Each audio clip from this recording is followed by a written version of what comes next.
जिंदगी को बेहतर बनाने के लिए हम एक गोल सेट करते हैं, प्लानिंग करते हैं। लाइफ में हर कदम हम सोच समझ कर उठाते हैं।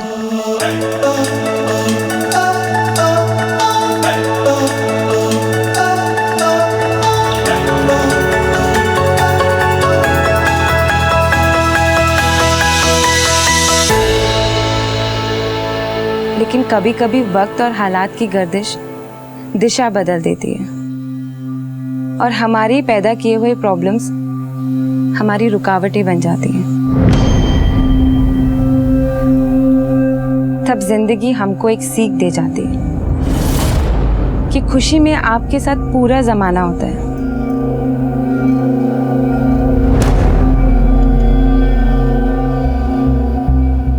लेकिन दुख में आप अकेले पड़ जाते हैं।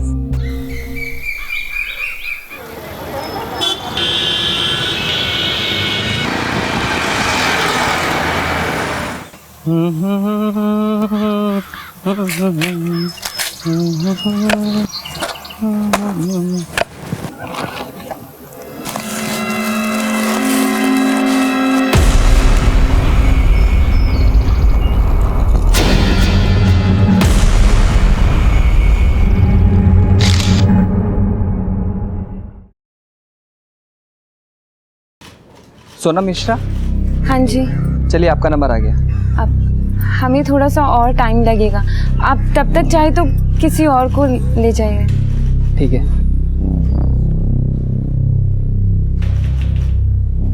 आप कहाँ हैं? आप अभी तक आए नहीं। हम आपके आगे हाथ जोड़ रहे, प्लीज आ जाइए। हमारा यहाँ पर सबके सामने मजाक बन जाएगा। हमने क्या बिगाड़ा है आपका? सच्चे प्यार का आप ये सिला दे रहे हैं हमें।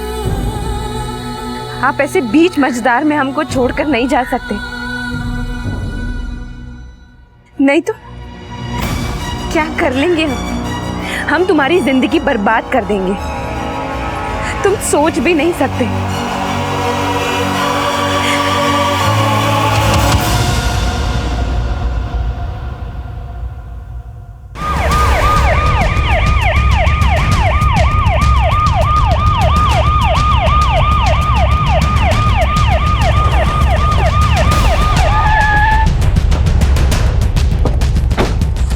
आइए साहब।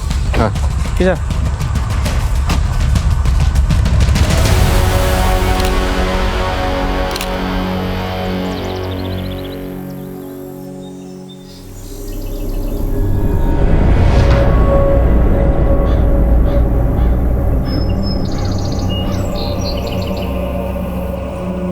सर न्यूबॉर्न बेबी है और प्राइवेट पार्ट्स इंजर्ड है।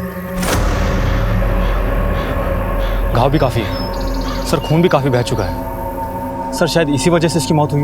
मौत की वजह तो पोस्टमार्टम की रिपोर्ट आने के बाद ही पता चलेगी योगेश। चेतन, इस जंगल के पास जो बिल्डिंग है उसमें सीसीटीवी जरूर होगा, वहाँ जाके चेक करो, शायद कोई कैप्चर हुआ। Yes sir. सदीप, तुम उधर आसपास देखो, शायद कुछ मिले। सर, जब इस बच्चे की बॉडी को तुमने यहाँ देखा उस वक्त यहाँ कोई था या उस वक्त यहाँ से किसी को आते जाते देखा हो? नहीं साहब, मैंने यहाँ किसी को आते जाते नहीं देखा साहब। तुम यहाँ रोज कूड़ा बीनने के लिए आते हो? हाँ साहब, मैं रोज़ सुबह 7 के आसपास कूड़ा बीनने के लिए आता हूँ। पर साहब मैं कल नहीं आया था, परसों आया था। पर परसों साहब यहाँ पे बच्चा नहीं था। बच्चा साहब मैंने आज ही देखा है साहब। योगेश, यानी कि बच्चे की बॉडी को कल और आज सुबह के बीच में ही फेंका गया।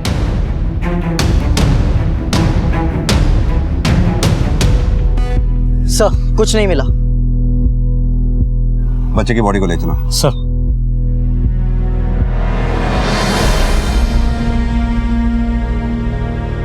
दरवाजा खोलो।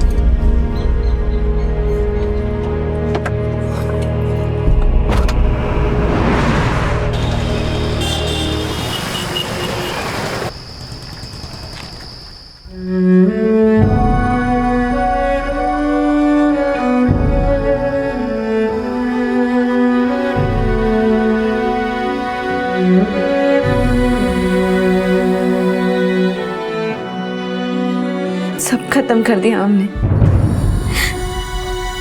सब खत्म कर दिया हमने।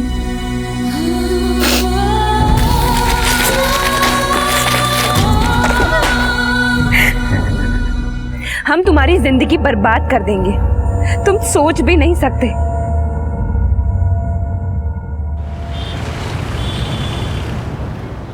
इसका फाइनल ड्राफ्ट बना के मुझे दिखाओ। Okay sir. सर, बच्चे की पोस्टमार्टम रिपोर्ट। सर, वो लड़का था और उसके प्राइवेट पार्ट को काटा गया था। सर, खून काफ़ी बह चुका था जिसकी वजह से उसकी मौत हुई है। एक बात और सर, जन्म के 30 मिनट बाद ही बच्चे की मौत हुई है। योगेश, इतने छोटे बच्चे के साथ ऐसा कौन कर सकता है और क्यों? ऐसे हादसे तो लड़की पैदा होने पे अक्सर देखे जाते हैं। ये तो फिर भी एक लड़का था और लड़के की लाश को एक अच्छे से कपड़े में लपेट के फेंका गया। यानी कि लड़का पैदा होने के बाद उसे किडनैप किया गया, उसे टॉर्चर किया गया, या फिर यह भी हो सकता है कि बच्चे के माँ बाप की किसी से दुश्मनी हो और बदला लेने के लिए उसने बच्चे का कत्ल कर दिया हो। एक काम करो, पिछले 2-3 दिन में जितने भी इतने छोटे बच्चे की मिसिंग कंप्लेंट दर्ज हुई है चेक करो।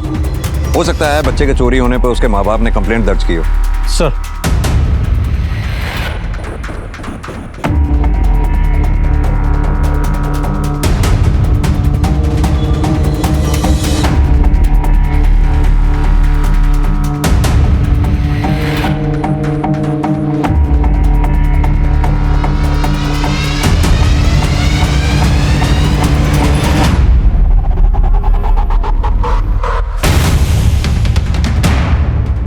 सर, हमने आसपास के सभी पुलिस स्टेशन के रिकॉर्ड्स चेक किए, पर इतने छोटे बच्चे की तो कोई मिसिंग कंप्लेंट नहीं आई। एक बात और सर, हमारे कांस्टेबल चेतन ने वहां के आसपास के एरिया में पूछताछ की तो उसे एक भिखारी ने बताया कि उसने सुबह 6 बजे, जिस दिन हमको बच्चे की बॉडी मिली थी, उसने एक औरत को देखा था जिसने अपने हाथ में कुछ छुपा रखा था और उसका आधा चेहरा वो ढका था। योगेश, तो फिर हो सकता है उस औरत ने ही उस बच्चे की लाश को वहां फेंका हो। लेकिन ये बच्चा है कौन और आया कहां से? और हाँ सर, हमने किन्नू से भी पता किया है, लेकिन सर मुझे नहीं लगता है कि ये काम उनका है। सर, जिस गोदरी में बच्चा लिपटा हुआ था उस पे सॉफ्ट टच का लेबल था। Soft touch?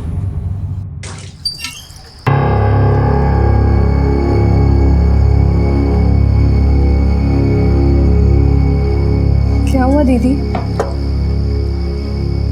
सब ठीक है? सब ठीक है। दीदी, ऐसे देख के तो मालूम नहीं पड़ रहा है कि सब ठीक है। तुमको बोला ना सब ठीक है, ज्यादा अम्मा बनने की कोशिश मत करो हमारी। खुद का तो कुछ आता पता है नहीं तुम्हारा और हमारी अम्मा बनी घूम रही हो। दीदी,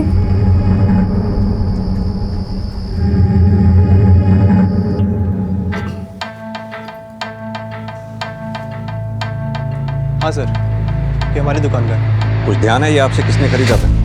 ये ऑनलाइन ऑर्डर से डिलीवर किया था सर। ये रहे सर, पिछले 2 महीनों में हमने 15 लोगों को हमने ये माल बेचा है। इन 15 लोगों के एड्रेसेस दीजिए हमें। Okay sir.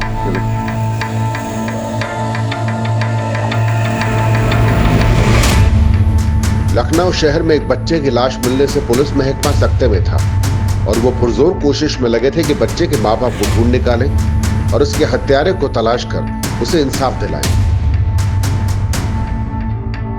सर, जितने लोगों से बात की, या तो उनके बच्चे उनके साथ ही है या तो अभी पैदा भी नहीं हुए, तो बच्चा खोने का कोई सवाल ही नहीं होता। अगला एड्रेस देखो कहाँ का है। ठीक है, जा सकते। ठीक है, चलो।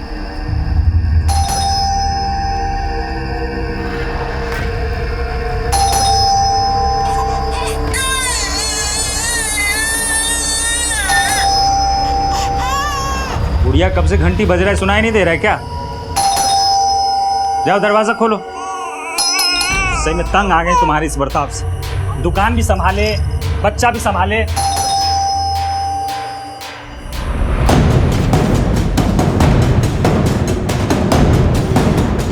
ये गोदरी आपने खरीदी थी?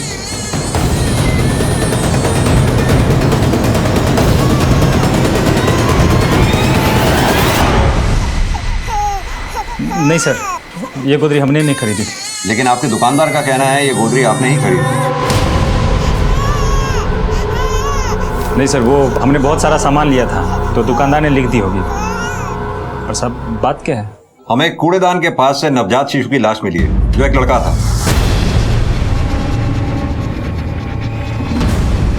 उसके प्राइवेट पार्ट्स कटे हुए थे।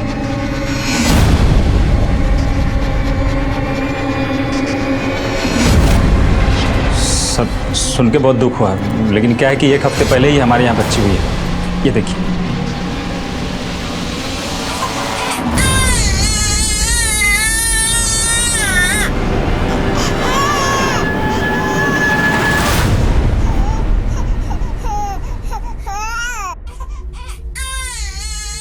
सर वो गुड़िया को बच्चा जनने का डिप्रेशन हुआ है, वो क्या कहते हैं ना, पोस्टमार्टम।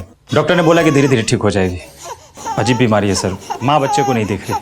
हमें उस गायनेकोलॉजिस्ट का नंबर और एड्रेस दीजिए, जस्ट फॉर फॉर्मेलिटी। जी।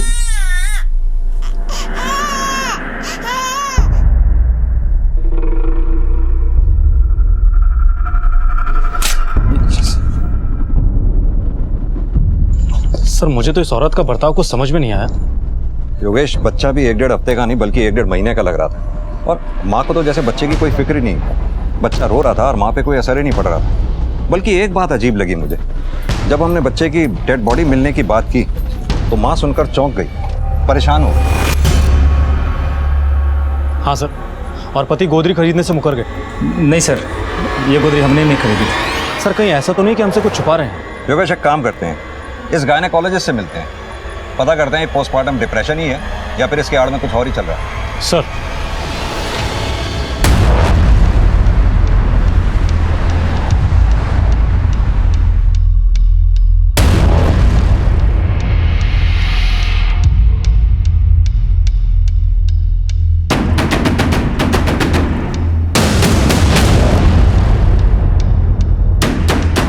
गुड़िया मेरी नहीं, डॉक्टर रीमा की पेशेंट थी। Yes, she was my patient. वो अक्सर चेकअप के लिए मेरे पास ही आती थी, बट सडनली 1 महीने से कुछ आना बंद कर दिया, और उसके बाद क्या हुआ हमें नहीं पता। यानी गुड़िया की डिलीवरी आपके क्लिनिक में नहीं हुई? नहीं।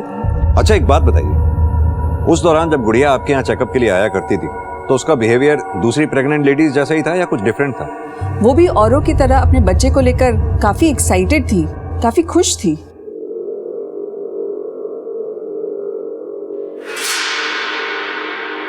ये देख रहे हैं आप, ये आपका बच्चा है।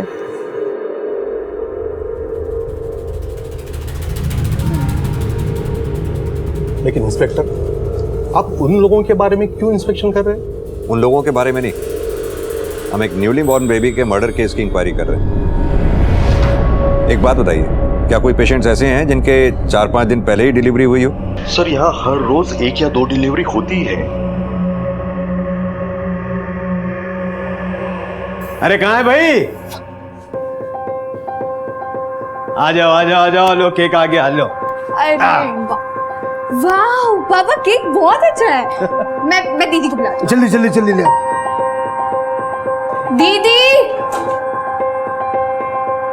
दीदी निकलो जल्दी, केक कट करना है।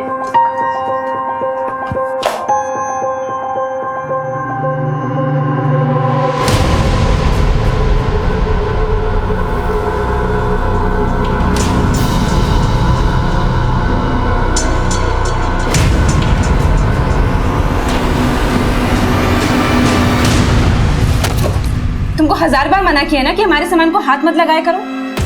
तुम रोटी खाती हो कि गोबर? तुमको इतनी सी बात समझ में नहीं आती है क्या? अब तुम अम्मा के साथ साथ हमारी जासूस भी बनी फिर रही हो। दीदी हम तो बस क्या, पापा ने तुमको सर पे चढ़ाया हुआ है, उनके सर पे जाके ही बैठो, हमारे नहीं। और आइंदा से हमारे सामान को हाथ मत लगाना, समझी?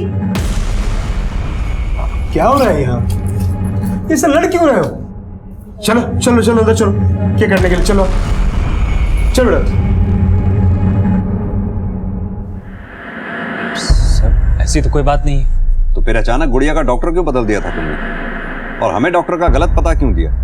सर वो इलाज पहले वहीं चल रहा था इसलिए दे दिया, ध्यान नहीं रहा, और वैसे भी वो थोड़ा महंगा था। तो अब जहाँ गुड़िया का इलाज तुमने कराया या डिलीवरी कराई, वहाँ क्या फ्री में हुई थी? क्या एड्रेस है उस क्लिनिक का? सर वो GT रोड पे दिव्या क्लिनिक है, डॉक्टर पार्थ के यहाँ। सर वो अपने बजट में भी था। सर बिटिया को वैक्सीनेशन के लिए लेके जाना है, अब फिर जब कभी बोलेंगे मैं आ जाऊँ। अभी जाओ। ठीक है।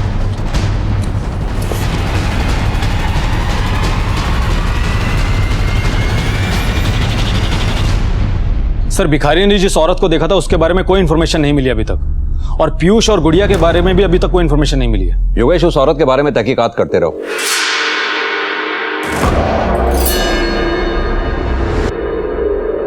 और रही बात पीयूष और गुड़िया की, जरूर ये दोनों हमसे कुछ छुपा रहे हैं। सर, आपने एक बात नोटिस की? पीयूष 1 हफ्ते की बच्ची को वैक्सीनेशन के लिए लेकर गया, जबकि पैदा होने के बाद जो वैक्सीनेशन होती है उसके 5 से 6 हफ्ते के बाद दोबारा इंजेक्शन लगाया जाता है। तो पीयूष बच्ची को कौन सी वैक्सीनेशन के लिए लेकर गया? सर, कहीं ऐसा तो नहीं कि बच्ची वाकई बड़ी हो और शायद ये बच्ची इनकी हो ही ना? योगेश, तुम ये कहना चाहते हो जिस बच्चे की लाश हमें मिली वो उनका बच्चा था? लेकिन कोई अपने बच्चे को क्यों मारेगा, किसी दूसरे के बच्चे को क्यों पालेगा? ये बात समझ में नहीं है। एनीवेज, इन दोनों पे नजर रखनी होगी। दोनों का बर्ताव बहुत ही संदिग्ध है। जरूर यहीं से कुछ ना कुछ हमें याद लगेगा। सर, आगे की कार्रवाई के लिए बच्चे के डेड बॉडी से डीएनए लेंगे। बच्चे का अंतिम संस्कार अभी बाकी है और उसकी फैमिली का कुछ पता नहीं, तो अभी क्या करें सर? हम है ना, हम करेंगे उस बच्चे का अंतिम संस्कार। अरे फोन उठाओ, दी फोन उठाओ।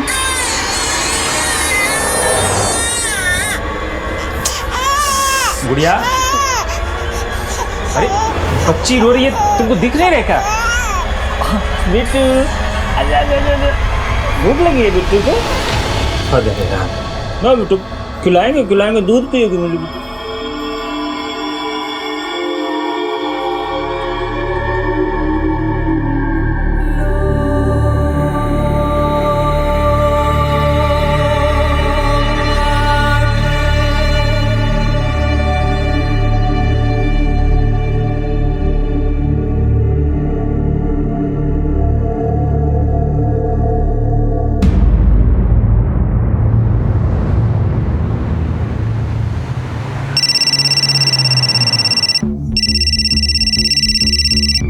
हेलो, ठीक है, हम पहुंच रहे हैं। गाड़ी आवास रोड की तरफ लो, जल्दी।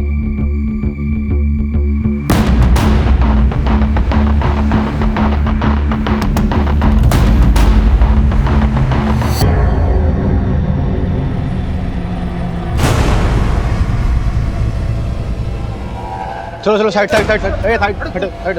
साइड में आओ, पीछे आओ, चलो पीछे चलो।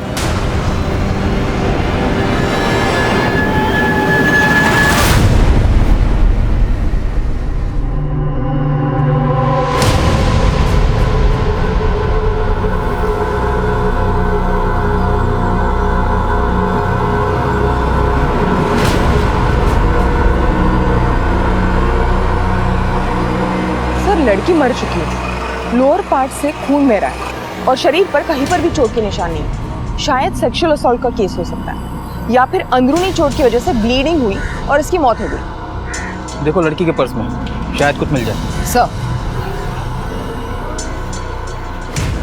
आप लोगों में से किसी ने कुछ देखा था? क्या हुआ था यहाँ पर? सर, मैंने फ़ोन किया था। सर, ये लड़की बेहोश होकर गिर गई थी।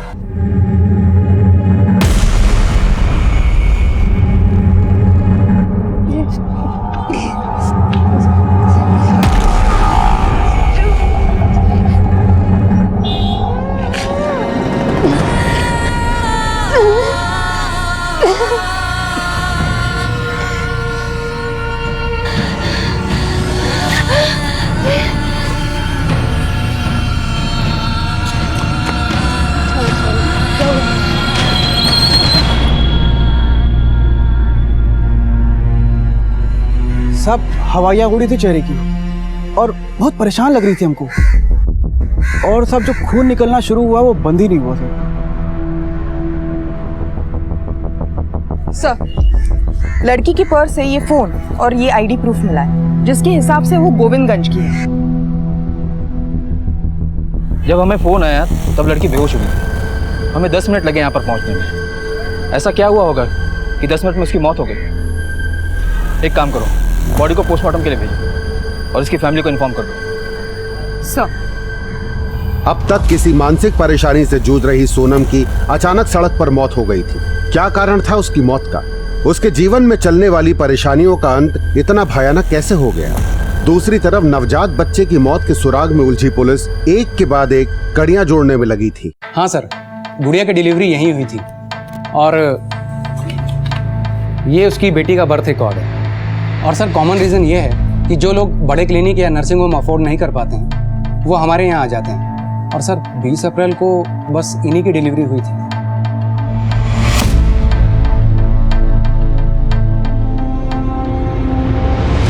बच्ची को भूख लगी है, भूख लगी है। अरे इसको भूख लगी है, दूध पिला दो। नहीं। नहीं मतलब? अरे तुम औरत हो कि पत्थर? इतनी मासूम सी बच्ची पे भी तुमको तरस नहीं आता क्या? और क्यों दूध नहीं पिलाओगी? पिलाना पड़ेगा। नहीं पिलाऊंगी।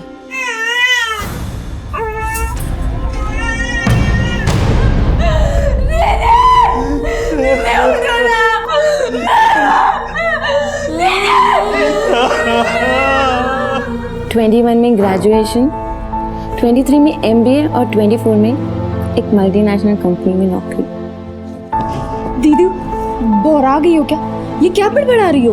बड़बड़ा नहीं रहे, हम अपना बकेट लिस्ट बना रहे हैं। बकेट लिस्ट वो क्या होता है? बकेट लिस्ट यानी कि हमने अपने पूरे फ्यूचर का गोल सेट किया है कि हमें लाइफ में कब क्या करना है। जब तुम अपने लाइफ का गोल सेट करोगी तभी तो वहां तक पहुंचोगी, वरना ऐसे ही फकीर की तरह एक ही लकीर को पीटती रहोगी। समझी? पापा हमारे लिए कितना कुछ किया ना, हमारी पढ़ाई पर कितना सेक्रीफाइस किया ना। अब हमारा टाइम है कि हम उनके लिए कुछ करें, उनको मायूस नहीं करें। वाह दीदी, तुम तो सब सोच के बैठी हो। गलती की तो कोई गुंजाइश ही नहीं है। सही है।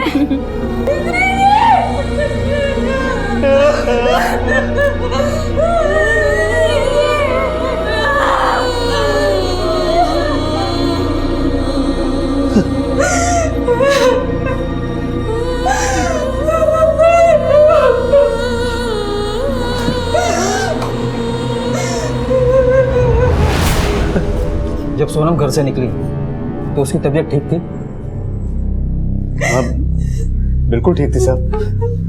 फिर ये अचानक क्या हो गया साहब? कैसे हो गया कुछ? साहब सोनम को ले जा सकते? अभी नहीं, पोस्टमार्टम के बाद।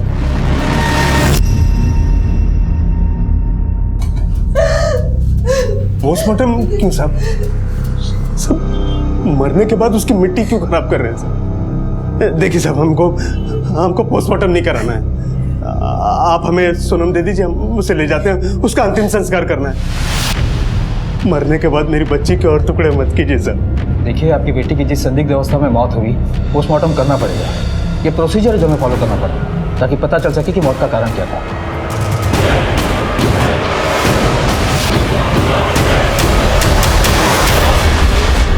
सर, ये रही सोनम की पोस्टमार्टम रिपोर्ट, जिसके हिसाब से वो प्रेग्नेंट थी। इमेच्योर तरीके से अबॉर्शन करने की कोशिश की गई, जिसकी वजह से उसकी यूटेरस में कई कट लगे और इंटरनल ब्लीडिंग शुरू हुआ और वो बेहोश हो गई। उसके बाद कार्डियक अरेस्ट की वजह से उसकी मौत हो गई। इससे तो यही लगता है कि किसी ने जबरदस्ती पकड़कर उसका अबॉर्शन कर दिया और इस जबरदस्ती के निशान उसके हाथ पर भी मिले। मुझे तो लगता है कि किसी नौसिखिया ने अबॉर्शन किया होगा घर पर। हो सकता है सर।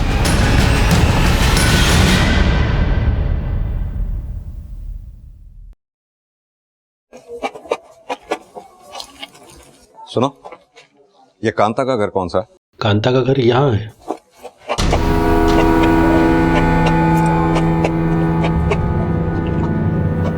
कांता? हाँ साहब। क्या तुम ही पीयूष और गुड़िया के घर में काम करती हो? हाँ साहब। हमें कुछ जानना था तुमसे। ये पीयूष और गुड़िया के घर में बच्ची के जन्म से पहले या बच्ची के जन्म के बाद उन दोनों में कुछ बदलाव आया क्या?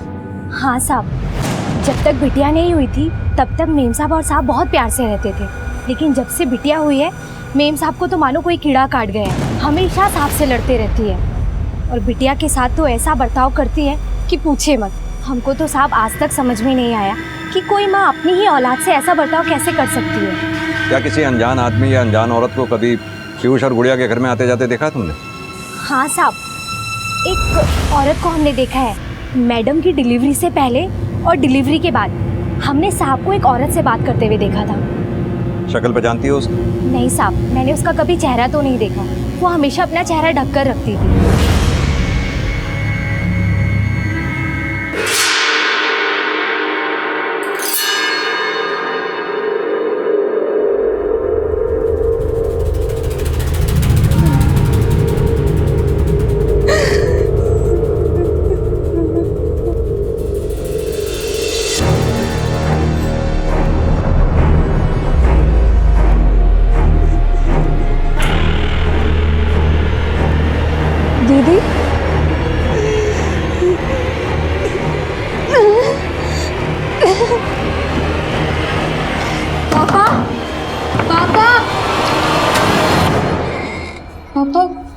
है दीदी को?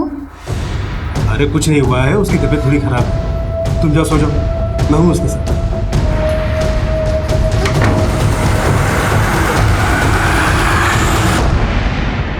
अनीता,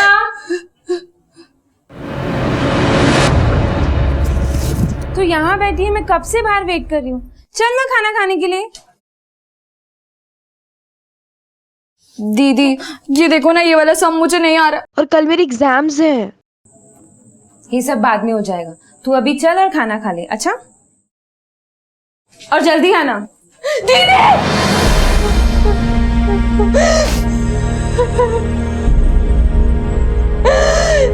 तुम क्यों चली गई मुझे छोड़ के?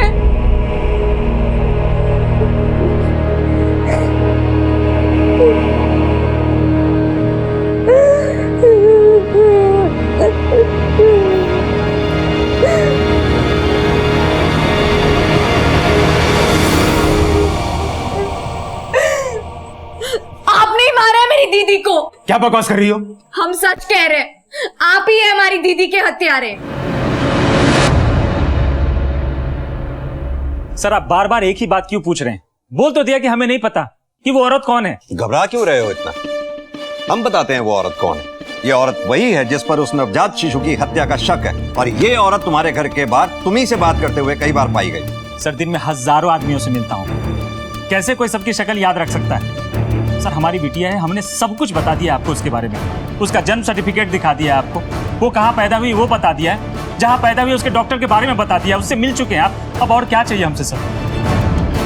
कोऑपरेट तो काफी किया है तुमने, फिर तो तुम्हें अपना डीएनए टेस्ट कराने में भी कोई प्रॉब्लम नहीं होगी। योगेश सर ले जाओ मतलब सर चले। मुझे कहीं नहीं जाना सर, हमें कोई टेस्ट वेस्ट नहीं कराना। जितना हमने आपको सपोर्ट किया उतना ही शोषण किया आपने। हम नहीं कराएंगे, बिल्कुल नहीं कराएंगे। ठीक, जा सकते हो।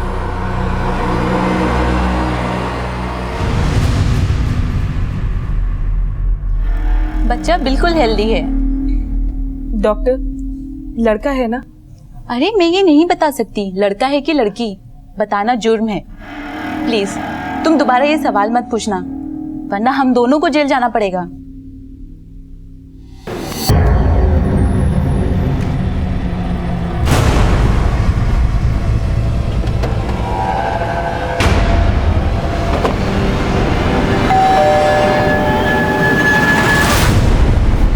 नहीं सर, ऐसा नहीं हो सकता।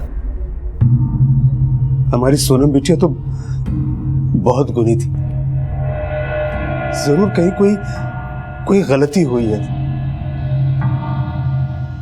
गलती की गुंजाइश ही नहीं है। ये सोनम का पोस्टमार्टम रिपोर्ट है जिसमें सब कुछ साफ साफ लिखा है। हमारी सोनम बिटिया ऐसा कर ही नहीं सकती।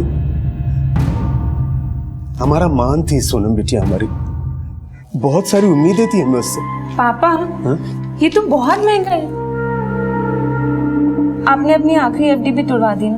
बेटा वो सब छोड़ो, बहुत अच्छा इंस्टीट्यूट है ये। आप कितना कुछ करते हैं ना हमारे लिए। अरे आप हम पे भरोसा रखिए, हम इसे पूरा करने में अपनी जी जान लगा देंगे। हमारी सोनम बिटिया हमारे खानदान की एक ऐसी लड़की थी जो इतना पढ़ गई, तब भी किया। हमें तो अब भी यकीन नहीं होता कि हमारी बेटी ऐसा कुछ कर सकती है। क्या आपको सचमुच नहीं मालूम था कि सोनम की लाइफ में क्या चल रहा था? क्या वो प्रेग्नेंट थी? अगर पता होता तो ऐसा कुछ होने देते क्या उसके साथ? अगर ये सच बोल रहा है तो भी इतना तो पक्का है कि सोनम की लाइफ में कोई लड़का था जिसके बारे में उसने किसी को नहीं बताया। और वो लड़का कौन है ये सोनम के कॉल रिकॉर्ड से हमें पता चल सकता है। तुम एक काम करो, कॉल रिकॉर्ड से खुलवाओ और बारीकी से चेक करो।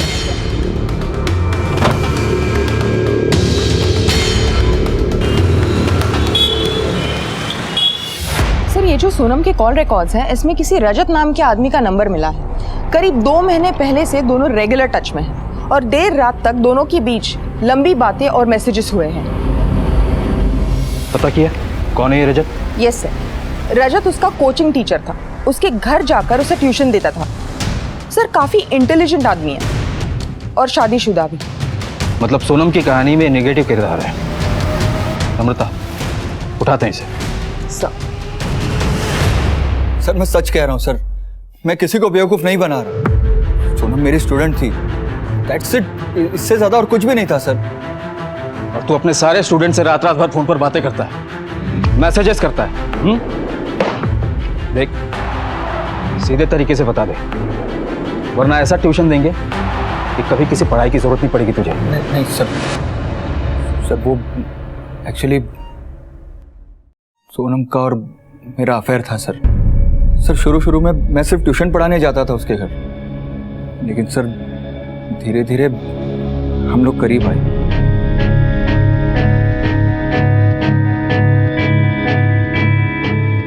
हम दोनों एक दूसरे को पसंद करने लगे थे, हम घर से बाहर भी मिलने लगे थे, और सर कुछ समय बाद ही हम बहुत करीब आ चुके थे। तूने बताया था उसे तू शादीशुदा है?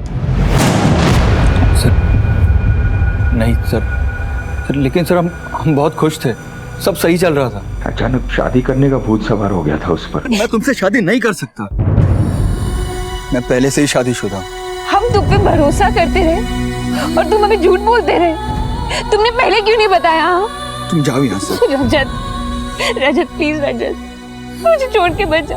उसने तुझे छोड़ने से मना किया तो तूने अपनी जान बचाने के लिए जबरदस्ती उसका अबॉर्शन करवा दिया? नहीं सर, ऐसी कोई बात नहीं, मैंने ऐसा कुछ नहीं किया सर। बात तो यह है कि उस दिन के बाद मैंने उसकी शक्ल भी नहीं देखी। बहुत महान काम किया तूने, इसका इनाम तो मिलेगा तुझे। फिलहाल ये बता, 28 तारीख को कहाँ था तू? 27 तारीख को मैं जौनपुर गया था एक शादी अटेंड करने, और 29 की रात को आया था सर। डिटेल्स दे, कब कहाँ किसकी शादी में गया था? जी सर। अरुण। जी सर। इसका डिटेल ले लो, कब कहाँ और किसकी शादी में गया था।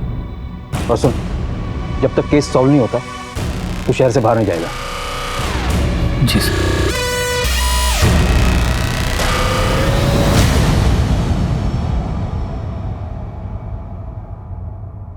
सर, सोनम के अबॉर्शन का सबसे स्ट्रॉन्ग मोटिव इसी के पास है, क्योंकि अगर उसके प्रेगनेंसी की बात बाहर आती तो सबसे ज्यादा नुकसान इसी का होता।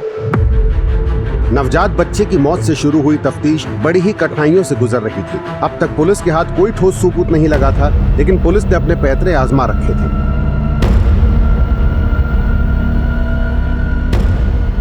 ये लो पैसे, ये लो। क्या कर रही हो? तुमसे जो काम कहा था बस उसे कर दो। ओह, तो इसलिए तुमने मुझे यहाँ पर बुलाया? तुम समझ नहीं रही हो, अगर इस बार लड़की हुई तो मेरे ससुराल वाले मुझे घर से बाहर निकाल देंगे।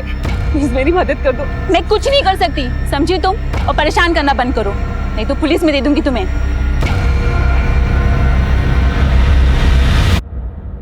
सर, रजत का बयान हमने क्रॉस चेक किया, वो सच बोल रहा है। 27 से 29 तक वो शहर में नहीं था। अगर वो नहीं तो फिर कौन हो सकता है? सर, सोनम की जिंदगी में बहुत ज्यादा लोग नहीं थे, कुल मिलाकर 3-4 लोग। रजत, सोनम का बाप श्रीकांत और उसकी बहन अनीता। और पिता श्रीकांत को अपनी बेटी सोनम पर बहुत गुमान था, बहुत उम्मीदें थी। और इतनी काबिल बेटी के बारे में अगर किसी पिता को ये पता चले कि वो बिन ब्याही प्रेग्नेंट है तो जाहिर है गुस्सा भी बहुत आया होगा। नम्रता, हम सोनम की बहन अनीता से बात करते हैं। Right sir.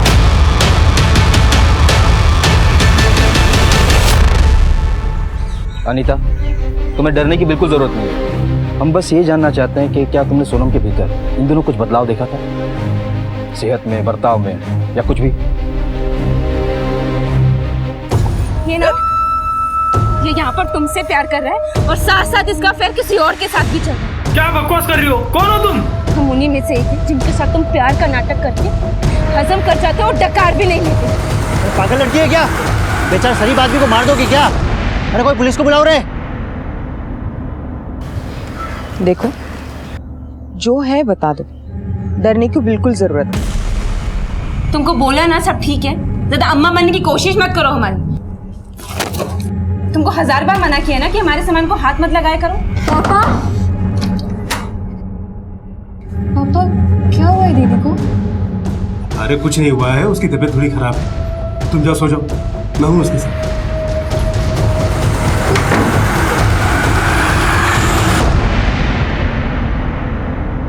पापा और दीदी के बीच में कुछ चल रहा था। पापा ने मुझे कमरे में नहीं आने दिया क्या पापा जानते थे दीदी प्रेग्नेंट थी?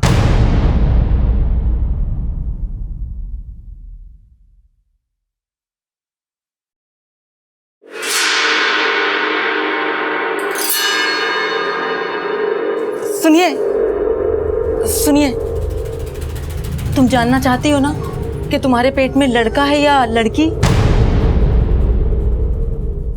अगर अब भी झूठ बोला तो हड्डियां तोड़ देंगे। हम जान गए सच क्या है। अनीता ने बताया। तुम जानते थे सोनम प्रेग्नेंट थी।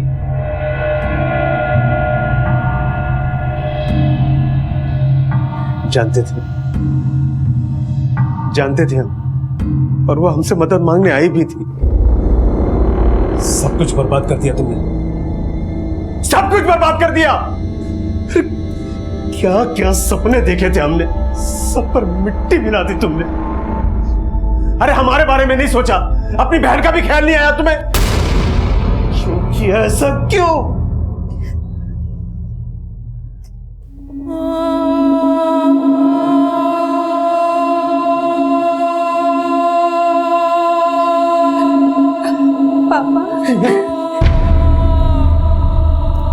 हम तुम्हारी कोई मदद नहीं करेंगे। ये तुम्हारा पाप है, तुम्हें ढोना पड़ेगा ये सब। और अगर इसे रखने का सोचोगी ना तो हमारा मरा हुआ मुंह देखोगी।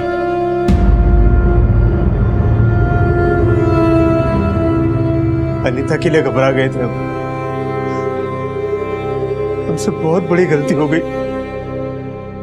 तो सच कह रहे, सोनम का गर्भपात हमने नहीं करवाया, किसी औरत ने करवाया था। पापा, एक औरत है जो हमारी मदद करने को तैयार है, पर बदले में वो 7,000 रुपये मांग रही है।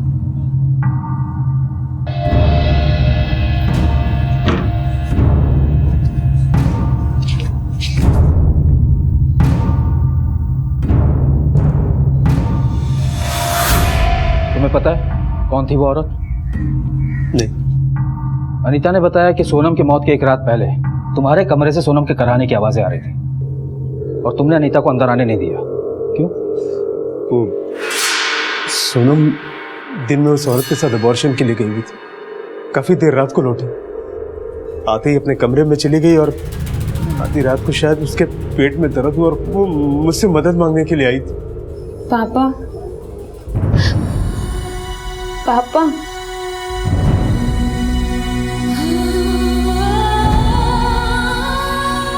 पापा, हमारे पेट में बहुत दर्द हो रहा है पापा। तो मैं क्या करूं? तुम्हारा पाप है, तुम संभालो। जिस औरत ने सोनम का अबॉर्शन करवाया था उसका स्केच बनवा सकते हो? हाँ।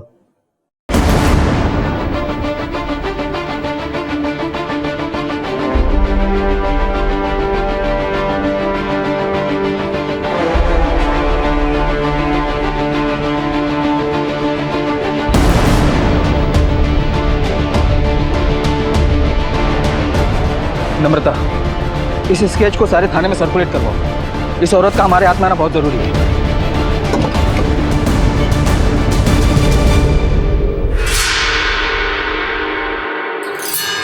लड़की है। मुझे बच्चा नहीं चाहिए। मुझे इस बच्चे को गिराना है। प्लीज, मैं आपके हाथ पैर जोड़ती हूँ, मेरी मदद कीजिए। घबराओ नहीं। और अगर इस बच्चे को गिराने से भी अच्छा उपाय बताऊं तो?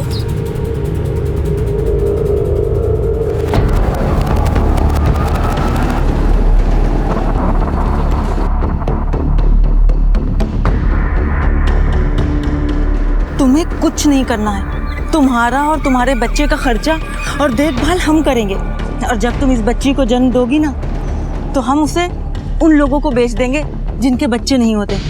तुम्हें इस बच्ची का 60,000 मिलेगा। हाँ, अगर लड़का होता तो 75 मिल जाते। पर ये तो गलत है, ये तो जुर्म है। और अगर मैंने इस बच्ची को रख भी लिया और तुम बीच में मुझे छोड़ के चली गई तो? तुम्हें यकीन दिलाने के लिए ही तो यहाँ लाई हूँ। आओ, तुम्हें कुछ दिखाती हूँ।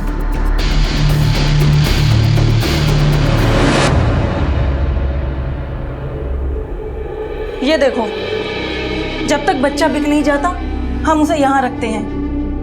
अब तो यकीन हुआ? और फिर तुम्हारे एक बच्चे के लिए मैं ये सारा बिजनेस छोड़कर तो नहीं भागूंगी ना।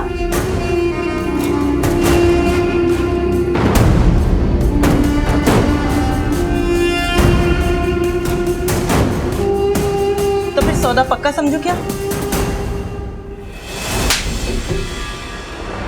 पागल हो गई क्या? कौन पागल है कौन पागल नहीं, ये तो हम बताएंगे। सर ये औरत पागल हो गई, इसे पकड़ लीजिए आप। सुनीता, जरा बताओ इसे अपने बारे में। सर, मैं एक प्रेग्नेंट लेडी के साथ साथ एक पुलिस वाली भी हूँ।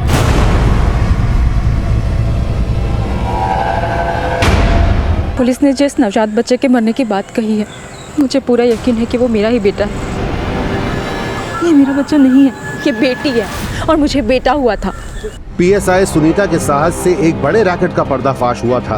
अब पुलिस को कई मामले सुलझाने की चाबी मिल गई थी। अब शराफत से अपना मुंह खोल दो। साहब, मेरा काम तो सिर्फ बच्चों को खरीद कर बेचने का था। किसे बेचती थी? जोधपुर में क्लिनिक है, वहाँ पर ऐसे बहुत से जोड़े आते थे जिनका इलाज के बाद भी बच्चा नहीं होता था। वहाँ की रिसेप्शनिस्ट मेरी सहेली है, वो मुझे उनके नंबर देती थी और मैं उन्हें फ़ोन करके बच्चा खरीदने का ऑफर देती थी। एक औरत होकर बच्चों की खरीद फरोख्त करते तुम्हें शर्म नहीं आई? सर अलीगंज थाने से फोटो सर्कुलेट हुआ है। सर वो लोग इस औरत को एक लड़की सोनम के गलत अबॉर्शन के कारण ही मौत के लिए ढूंढ रहे हैं। तुम्हारे कारनामों की फेहरिस्त तो काफी लंबी है। अब शराफत से बता दो कि तुम्हारे इन कारनामों का सरगना कौन है? सर मत मारिए सर, मैं बताता हूँ सर, सब बताता हूँ। सोनम का अबॉर्शन मैंने ही किया था सर।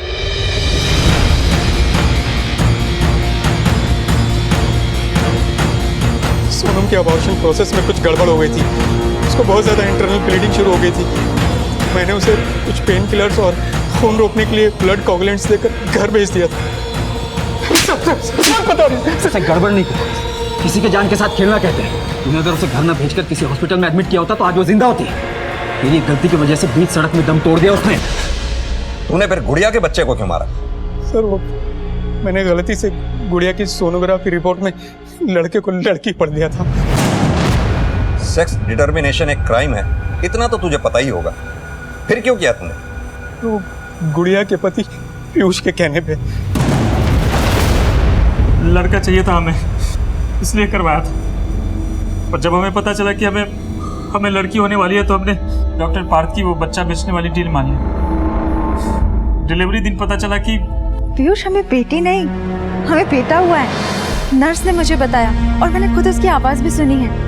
क्या लड़का हुआ है? हाँ। सर बात तब खराब हुई जब पीयूष को बेटा हुआ, क्योंकि मैं बाहर से पहले ही लड़की देने की डील कर चुका था और एडवांस पैसे भी ले चुका था।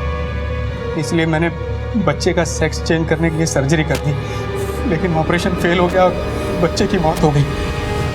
सर मैंने सोचा था कि प्राइवेट पार्ट काट दूंगा तो बाहर को पता नहीं चलेगा कि लड़का है या लड़की, और पेमेंट भी पूरी हो जाएगी। सर उसके बाद हम डॉक्टर पार्थ से मिलने पहुंचे। ये क्या किया?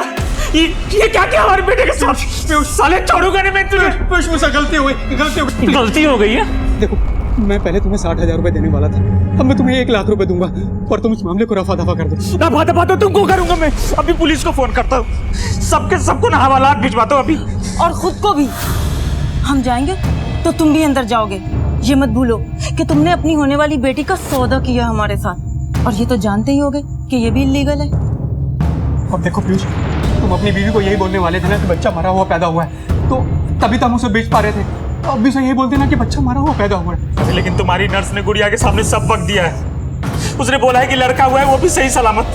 अब तो हमें बच्चा चाहिए ही चाहिए, हमें बच्चा। अच्छा सुनो, मेरे पास 6 हफ्ते की एक लड़की है, उसे ले जाकर अपनी पत्नी की गोद में डाल दो और उसको बोल देना कि वो नर्स ने गलत बोला था, उसको बेटा नहीं बेटी हुई है। लेकिन गुड़िया ने कभी उस बच्ची को अपनाया ही नहीं, पता नहीं उसे कैसे पता चल गया था। और तुझे पता है, भगवान के बाद अगर किसी को पूछते हैं तो वो डॉक्टर है, लेकिन तू डॉक्टर नहीं, राक्षस से भी बदतर है। तुम जैसे लालची लोगों ने ही डॉक्टरी जैसे नोबल प्रोफेशन को बदनाम कर रखा है। डॉक्टर पार्थ और सरला जैसे लोग पैसा कमाने के लिए किसी भी हद तक जा सकते हैं, सोनम की जान भी डॉक्टर पार्थ की लापरवाही से ही गई। पुलिस ये साबित करने में भी कामयाब रही कि वो बच्चा सोनम और उसके बॉयफ्रेंड रजत का था। पुलिस को गुमराह करने के इल्जाम में बाद में रजत को भी गिरफ्तार किया गया।